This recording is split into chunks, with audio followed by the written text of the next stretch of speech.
কবরে এসে প্রথম প্রশ্ন করবে, মুনকার নাকির যখন চলে আসবে, 40 কদম যখন আত্মীয় স্বজনরা লাশটাকে কবরের মধ্যে দিয়ে 40 কদম চলে যায়, তখনই ফেরেশতা চলে আসে।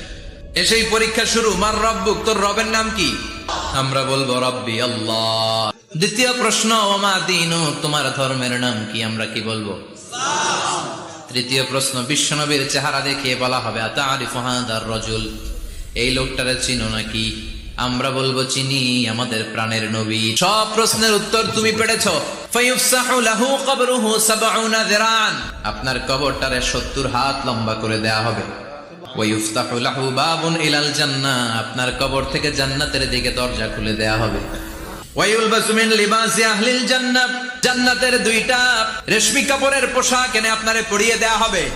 আর বলা হবে, নাম কানাউমিল আরুস, ঘুমাও।